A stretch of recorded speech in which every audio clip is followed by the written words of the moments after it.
जय आदिवासी। मी राजेंद्र पाडवी, बिरसा आर्मी संघटनेचा संस्थापक अध्यक्ष। आताच काही तासापूर्वी राज्य सरकारनं वसतिगृहातील जो GR काढला होता तो GR स्थगित करत आहोत असं म्हणून पत्र काढलं। स्थगित असा शब्द वापरलेला आहे, रद्द म्हणून नाही। गेल्या 13 दिवसापासून संपूर्ण महाराष्ट्रभर विद्यार्थी हे उपोषण आंदोलन करत आहे। या उपोषण आंदोलनामध्ये एकूण 13 ते 14 या संविधानिक रास्त मागण्या होत्या, तरीसुद्धा राज्य सरकार हे फक्त GR स्थगित असं म्हणून आदिवासींची विद्यार्थ्यांची एक दिशाभूल करण्यात आलेली आहे। त्यामध्ये जो 6 जुलै 2017 रोजी माननीय सर्वोच्च न्यायालयाने निकाल दिला की जी बोगस लोकांनी आदिवासींची 12,500 पदे ही हडप केली, ती 10,500 पदे हे बोगस लोकांना सेवा संरक्षण न देता त्यांच्यावर फौजदारी गुन्हे दाखल करून आदिवासींची, खऱ्या आदिवासींची ही पदभरती झाली पाहिजेत म्हणून सर्वोच्च न्यायालयाने निकाल दिला। तरीसुद्धा राज्य सरकारनं 9 वर्ष उलटली। 9 वर्षानंतर सुद्धा राज्य सरकारची शून्य अंमलबजावणी आहे आणि 12,500 पदे हे अद्यापसुद्धा भरलेली नाही। दुसरा महत्त्वाचा मुद्दा की जी सेंट्रल किचन शेड योजना आहे, ती सेंट्रल किचन शेड योजना ही रद्द झाली पाहिजे। कारण त्या ठिकाणी जे सेंट्रल किचन शेडमधून हे 2 ते 3 वाजेपासून जेवण तयार करून अनेक आश्रमशाळेमध्ये 70 ते 80, 50 किलोमीटर हे त्या ठिकाणी पोच केलं जातं आणि त्यामुळं जे पॅकिंग जेवण हे त्या जेवणाला वास येतो किंवा त्या ठिकाणी विद्यार्थ्यांना दिल्यानंतर ते थोडं पोटदुखी होणं किंवा विद्यार्थ्यांना विषबाधा होणं, विद्यार्थी ह्या तब्येती बिघडले जातात। त्यासाठी जे पूर्वीप्रमाणे हे स्थानिक ठिकाणीच भोजनाची व्यवस्था करावी। सेंट्रल किचन योजना असेल किंवा DPT असेल तर ती रद्द करण्यात यावी, ही सुद्धा एक मागणी त्यामध्ये होती। तसेच पेसा भरती असू द्या किंवा अनेक आश्रमशाळेमध्ये आता विशेष शिक्षक सुद्धा नाही, की ज्या ठिकाणी 28 ठिकाणी आता कला आणि सायन्स हे वर्ग सुरू केले 11वीचे। 3 महिने उलटली तरीसुद्धा त्या ठिकाणी शिक्षक नाही, किंवा आश्रमशाळामध्ये असू द्या की वर्ग 3 असू द्या, 4 असू द्या किंवा शिक्षकचा पत्ता नाही। अनेक ठिकाणी हे अपुरे शिक्षक आहे, त्यामुळे विद्यार्थ्यांचे शैक्षणिक नुकसान होत असेल।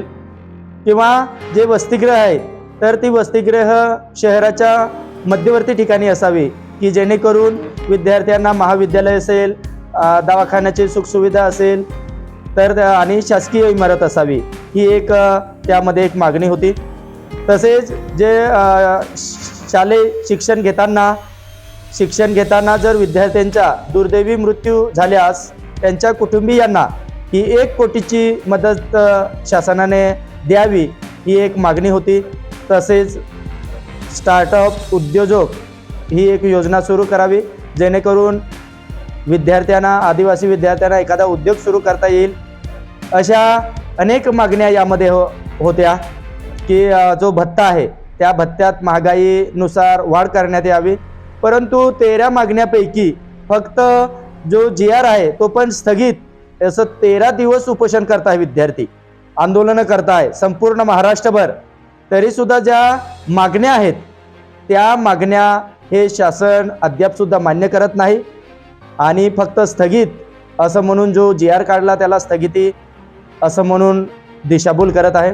त्यासाठी जे एक आपले आदिवासी 25 आमदार आहे आणि 4 खासदार आहे यांना सुद्धा विनंती करतो की तुम्ही आपल्या ज्या रास्त आणि ज्या संविधानिक आणि न्यायिक मागण्या आहे यासाठी तुम्ही विधानसभा असू द्या किंवा मुख्यमंत्री, राज्यपाल यांच्यासोबत तुम्ही बोललं पाहिजे आणि आपल्या ज्या काही मागण्या आहेत त्या मागण्या तुम्ही संविधानिक मागण्या, न्यायिक मागण्या यासाठी तुम्ही लढलं पाहिजे, आवाज उठवला पाहिजे।